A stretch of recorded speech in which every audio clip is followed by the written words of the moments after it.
குஷ்பு அவர்கள் தொடர்ச்சியாக தவறான பொய்யான செய்திகளை தமிழக மக்களுக்கு கொடுத்து கொண்டு வருகிறார். சமீபத்தில் ரொம்ப நாளாகவே அவங்க எங்கே இருக்காங்கன்னே தெரியல. தேர்தல் நடக்கும் பொழுது தமிழகத்தில் இருக்கின்ற பெண்களுக்கு எதிராக பெண்களை அவமானப்படுத்தும் விதமாக ஒரு செய்தியை சொன்னார்.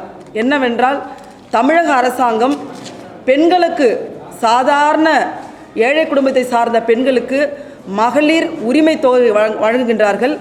அந்த தொகையை வாங்குகின்ற பெண்கள் எல்லாம் பிச்சைக்காரிகள் என்று சொன்னவர் தான் இந்த குஷ்பு. அந்த மகளிர் உரிமை தொகை வாங்குபவர்கள் யார் என்று பார்த்தீர்கள் என்றால், பெரும்பான்மையான இந்து குடும்பத்தை சார்ந்த இந்து பெண்கள். இந்து பெண்களை அவமரியாதையோடு பேசுகின்றவர் தான், அசிங்கமாக இழிவுபடுத்தி பேசுகின்றவர்கள் தான் குஷ்பு அவர்கள். குஷ்பு ஏற்கனவே இந்து கடவுளையும் இந்துக்களையும் எந்த அளவுக்கு அவமரியாதை செய்தார் என்பது உங்கள் பத்திரிகையில் ஊடகங்கள் வந்த செய்தி.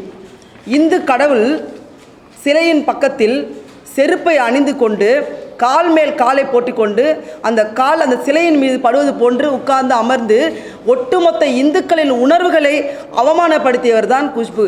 இதற்கு மன்னிப்பு கூட கேட்காமல் அப்பொழுது மிகப்பெரிய அவமானத்தை ஏற்படுத்திய குஷ்பு இன்றைக்கு இந்துக்களை தவறாக பேசினார் ராகுல் காந்தி என்ற ஒரு பொய்யான செய்தியை பரப்பி அந்த கும்பல், RSS கும்பல், VHP கும்பல், பஜ்ரங் தங்கள் கும்பல் அவர்களோடு இணைந்து கொண்டு மிக மோசமான தவறான செய்திகளை பரப்பி கொண்டு வருகிறார். அன்றைக்கு நாடாளுமன்றத்தில் இளந்தலைவர் ராகுல் காந்தி பேசும்பொழுது நானும் அங்கு இருந்தேன். தலைவர் சொன்னது ஒன்று தான், இந்துக்கள் யாருமே வெறுப்பை பரப்புபவர்கள் கிடையாது, வன்முறை ஏவுபவர்கள் கிடையாது. இந்துக்கள் என்பவர்கள் அன்பை மட்டுமே செலுத்துபவர்கள். இந்து மதம் அதை மட்டுமே போதிக்கின்றது என்று சொன்னார். நான் மக்களிடம், இந்திய தேசத்து மக்களிடம் அன்பை மட்டுமே விதைக்கின்றேன், அன்பு மட்டுமே எனக்கு கிடைக்கின்றது என்று இளந்தலைவர் ராகுல் காந்தி சொன்னார். இந்து கடவுள் மட்டுமல்ல, இஸ்லாமியர் கடவுளாக இருக்கட்டும், கிறிஸ்துவ கடவுளாக இருக்கட்டும், ஜைன கடவுளாக இருக்கட்டும், எந்த கடவுளாக இருந்தாலும் அன்பை மட்டுமே அந்த மதங்கள் போதிக்கின்றது. ஆனால் இன்றைக்கு நாட்டில் நடக்கின்ற சம்பவங்கள் எல்லாம் பார்த்தால் வெறுப்பை மட்டுமே மோடி அவர்கள் விதைத்து கொண்டிருக்கின்றார். RSS சித்தாந்தம் வெறுப்பை மட்டுமே மக்கள் உமிழ்ந்து கொண்டிருக்கிறது மக்கள் மீது என்று பேசினார். இதை மட்டுமே பேசாரே தவிர எந்த ஒரு தவறான வார்த்தை இந்துக்களை பற்றி பேசவில்லை. ஏற்கனவே இன்றைக்கு குஷ்பு அவர்கள் எதுக்கு பரிஞ்சு பேசி கொண்டிருக்கின்றார் என்று பார்த்தீர்கள் என்றால், இதே குஷ்பு அவர்கள் இங்கே காங்கிரஸ் பேரியக்கத்தில் இருக்கும் பொழுது இந்த RSS இந்துத்துவாவை எந்த அளவுக்கு மிக மோசமாக அர்ச்சனை செய்தார் என்பதை நீங்கள் ட்விட்டரில், சமூக வலைதளங்களில் பார்த்தீங்கன்னா தெரியும். அவ்வளோ மோசமாக பேசியவர் தான் மோடி அவர்களே. மோடி என்று அழைக்கக்கூடாது, அவர் ஊழல் மோடி என்று அழைக்க வேண்டும் என்று சொன்னவர் தான் குஷ்பு அவர்கள். இப்பொழுது திருந்தி போய் எப்படி இந்துக்களுக்காக பேசுகிறார் என்று எனக்கு தெரியவில்லை. சமூக வலைதளத்தில் போனீங்கன்னா நிறைய கிடைக்கும். அக்கா குஷ்பு அவர்கள் RSS பற்றியும், பஜ்ரங் தளத்தை பற்றியும், VHP பற்றியும், அவருடைய வன்முறைகள் எந்த அளவுக்கு RSS சித்தாந்தம் இந்திய நாடு முழுவதும் வன்முறையை கட்டவிழ்த்துவிட்டு இந்து மக்களுக்கு எதிராகவே செயல்படுகிறார்கள் என்பதை பேசினார். குறிப்பாக தலித் மக்கள் மாட்டுக்கறி உண்றார்கள் என்ற காரணத்துக்காக இந்து தலித் குழந்தைகளை எந்த அளவுக்கு தோலை உரித்து அவர்களை சித்திரவதை செய்து அடித்தார்கள் இந்த RSS கும்பல் என்பதையும் அவர் RSS கும்பலுக்கு எதிராக பேசியிருக்கின்றார். இப்படி அன்றைக்கு காங்கிரஸ் இயக்கத்தில் இருக்கும்போது பேசிய குஷ்பு இன்றைக்கு அதெல்லாம் மறந்துவிட்டு இந்துக்கு எதிராக பேசுகிறார் ராகுல் காந்தி என்ற பொய்யான செய்தியை கட்டவிழ்த்து விடுகிறார். நான் ஒன்று கேட்டுக்கொள்கிறேன் சகோதரி குஷ்பு அவர்களை. சமீபத்தில் நீட் தேர்வில் மிகப்பெரிய ஒரு ஊழல் நடந்தது. நீட் தேர்வை எழுதுகின்ற குழந்தைகள் யாரு? இந்து குழந்தைகள் இல்லையா? எத்தனை லட்ச குழந்தைகளோட கனவுகளையும் அந்த குழந்தைகளின் தாய் தந்தையரின் கனவுகளையும் தகர்த்திருக்கிறது இந்த நீட் மிகப்பெரிய ஊழல். அதை பற்றி ஏதாவது ஒரு வார்த்தை அக்கா குஷ்பு பேசினார்களா? இல்லை உத்தரப்பிரதேசத்தில் போன வாரத்தில் ஒரு சாமியாரை பார்க்க சென்ற இந்துக்கள், இந்து பெண், இந்து ஆண், இந்து குழந்தைகள் போய் அந்த சாமியாரை பார்க்க சென்ற போது ஸ்டாம்பைடு ஆகி 150க்கு மேற்பட்ட உயிர்கள் இழக்கப்பட்டிருக்கிறது. அதை பற்றி குஷ்பு அவர்கள் ஏதாவது ஒரு வார்த்தை பேசினாரா? அவங்களாம் இந்து கிடையாதா? ஏன் மணிப்பூரில் 2 இந்து பெண்ணை நிர்வாணப்படுத்தி வீதியில் அழைத்து சென்ற இந்த RSS கும்பலை பற்றி ஏதாவது ஒரு வார்த்தை குஷ்பு அவர்கள் பேசினார்களா? இந்தியாவில் இந்துக்களுக்கு எதிராக நடக்கின்ற ஒரு பிரச்சனையை பற்றியோ கவலைப்படாத குஷ்பு அவர்கள் எப்படியாவது தான் வந்து ஊடகத்தில் இருக்க வேண்டும். இளந்தலைவர் ராகுல் காந்தி இன்றைக்கு எதிர்க்கட்சி தலைவராக நாடு முழுவதும் பிரபலமாகவும் உலக அரங்கே திரும்பி பார்க்கின்ற ஒரு மாபெரும் தலைவனாக இன்று இருக்கின்றார். அவரை பற்றி பேசினால் நமக்கு ஏதாவது வந்து ஊடகத்தில் ஒரு பிரபலம் கிடைக்கும்னு நினச்சி அக்கா குஷ்பு அவர்கள் பேசினால் பேசிக்கொள்ளட்டும். ஆனால் தனக்கென்ற ஒரு கொள்கை, தனக்கென்ற ஒரு சித்தாந்தம் எதுவுமே கிடையாது. காங்கிரஸ் கட்சிக்குள்ள ஒரு சித்தாந்த கொள்கை உள்ள ஒரு கட்சியிலிருந்து அப்படியே எதிர்மறையாக உள்ள சித்தாந்தம் உள்ள ஒரு கட்சிக்கு தன் சேலையை மாற்றிக்கொள்வது போல் படத்தில் தன் கட்சியை மாற்றிக்கொண்டவர் தான் அக்கா குஷ்பு அவர்கள். இங்கு வாய்ப்பு கிடைக்கவில்லை. காங்கிரஸ் கமிட்டியில் அவருக்கு தேர்தல் நிற்பதற்கான வாய்ப்பு கிடைக்கவில்லை. பிஜேபியிலேயாவது கிடைக்கும் என்று அங்கு சென்றிருக்கின்றார். காங்கிரஸில் யாருக்கு வாய்ப்பு கிடைக்கும் என்றால் உழைக்கின்றவர்களுக்கு, சாதாரண குடும்ப பின்னையிலிருந்து வருகின்றவர்களுக்கு, இந்த இந்திய தேசத்தை நேசிப்பவர்களுக்கு, இந்தியா ஒற்றுமையாகவும் அமைதியாகவும் சுதந்திரமாக செயல்பட வேண்டும் என்று எண்ணத்தோடு இருக்கின்றவர்களுக்கு கட்டாயமாக வாய்ப்பு கிடைக்கும். குறிப்பாக நான் பல்வேறு ஆண்டுகளாக இந்த பேரியக்கத்தில் பணியாற்றி கொண்டிருக்கின்றேன். சாதாரண குடும்ப பின்னணியிலிருந்து வந்தவள், மிகப்பெரிய அளவில் பொருளாதார எந்த ஒரு முன்னேற்றமும் இல்லாத ஒரு பெண்மணி, நான் மிக மிக பிற்படுத்தப்பட்ட சமூகத்தை சார்ந்தவள். எனக்கு ஒரு வாய்ப்பை இளந்தலைவர் ராகுல் காந்தியும் தமிழ்நாடு காங்கிரஸ் கமிட்டி தலைவரும் வழங்கினார்கள். அதே போன்று இளந்தலைவர் ராகுல் காந்தி நீங்கள் ராஜஸ்தானில் பார்த்தீங்கன்னா ஒரு மலைவாழ் பெண்ணுக்கு வாய்ப்பு கொடுத்திருக்கிறார். 27 வயதான ஒரு மலைவாழ் பெண்ணுக்கும் பொருளாதார ரீதியான எந்த முன்னேற்றமும் கிடையாது, அவர்களுக்கு எந்த வாய்ப்பும் இல்லை. அப்படிப்பட்ட பெண்களுக்கு மட்டுமே வாய்ப்பு கொடுப்பவர் ராகுல் காந்தி அவர்கள். நீங்கள் இது பார்த்தீங்கன்னா கேரளாவில் பார்த்தீங்கன்னா ரம்யா என்ற பெண், அவங்களும் ஒரு மலைவாழ் பெண். சாதாரண அடித்தட்டு மக்களுக்காக சேவை செய்கின்ற எண்ணம் உள்ள, காங்கிரஸ் சித்தாந்தத்தையும் இந்த தேசத்தின் இறையாண்மையையும் ஒருமைப்பாட்டையும் மதசார்பின்மையும் தூக்கி பிடிக்கின்ற பெண்களுக்கு மட்டுமே காங்கிரஸ் பேரியக்கத்தில் வாய்ப்பு கிடைக்கும். வாய்ப்பு கிடைக்காத குஷ்பு அவர்கள் வேறு கட்சியில் போய் அங்கே ஏதாவது வாய்ப்பு கிடைக்குமா என்று பேசிக்கொண்டிருக்கிறார். அவர்களுக்கு பதில் சொல்வது என்பது வீண். இந்த தமிழ்நாட்டில் இருக்கின்ற ஒட்டுமொத்த பெண்களும் தேர்தல் சமயத்தில் குஷ்பு அவர்கள் பெண்களை பிச்சைக்காரி என்று சொன்ன பிறகு ஒட்டுமொத்த பெண்களும் சகோதரி குஷ்பு அவர்களை வெறுக்கின்றார்கள்.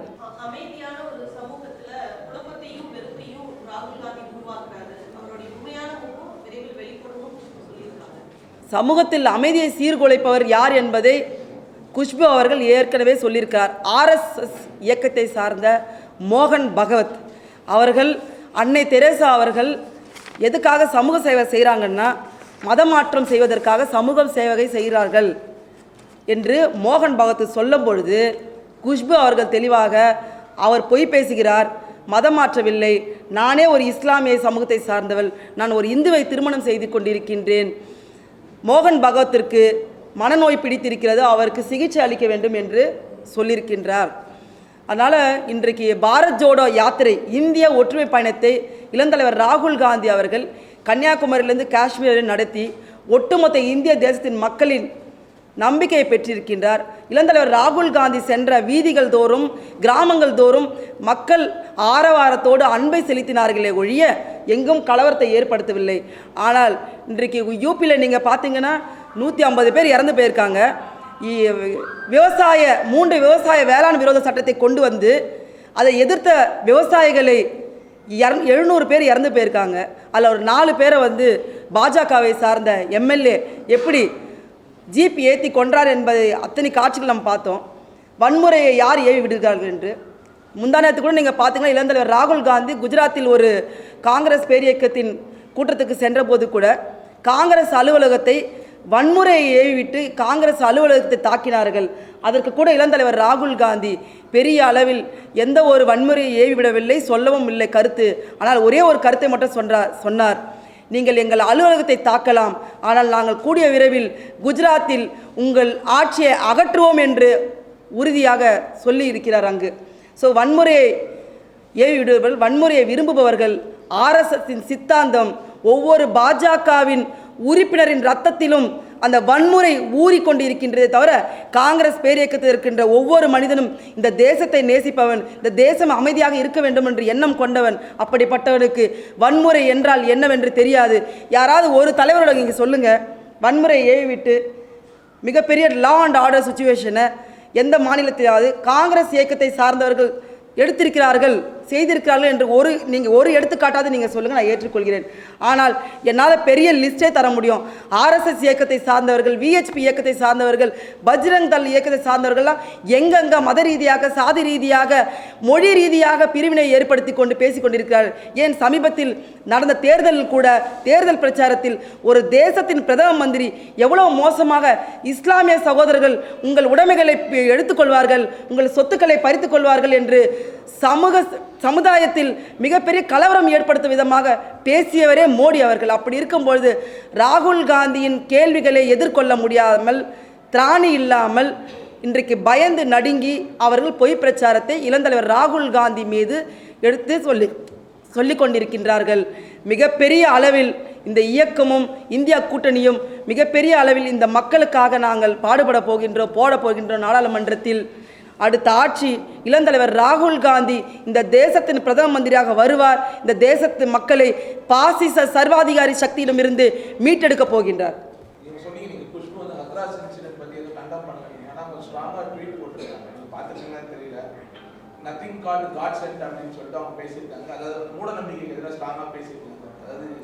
மூட நம்பிக்கைக்கு எதிராக பேசிய குஷ்பு என்னை போன்ற ஒரு ப்ரெஸ் மீட்டை வச்சு ஒரு சாமியார், இந்து சாமியாரை போய் பார்க்க போய் 150 பேர் போய் இறந்துட்டாங்க. 150 பேர் என்பது ஒரு தனி மனிதர் கிடையாது. 150 பேருக்கும் குடும்பம் இருந்திருக்கும்.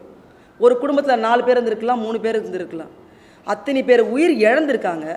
அவர்களுக்காக ஒரு அனுதாபத்தை தெரிவித்து இது போன்ற விஷயங்கள் நடக்கக்கூடாதுன்னு நீங்கள் பேசியிருக்கணும்.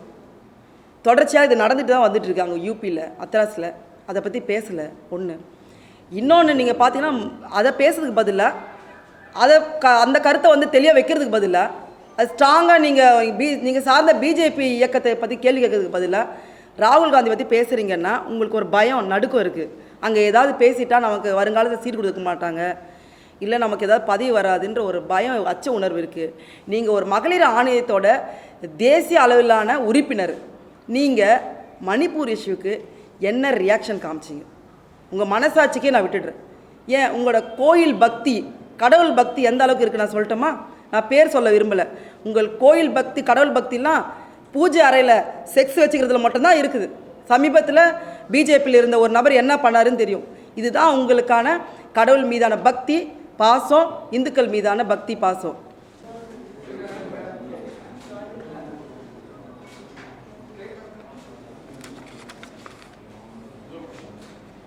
அவர்கள் ஒரு சமயத்தில் இந்து பெண்களின் கற்பை பற்றிலாம் பேசி மிக அவமரியாதையாக இந்து பெண்களை அவமானப்படுத்தியதான் குஷ்பு. இந்துக்களுக்கு பரிஞ்சு பேசுவதாக நாடகம் ஆட வேண்டாம் என்று இந்த வாயிலாக நான் கேட்டுக்கொள்கிறேன். நன்றி, வணக்கம்.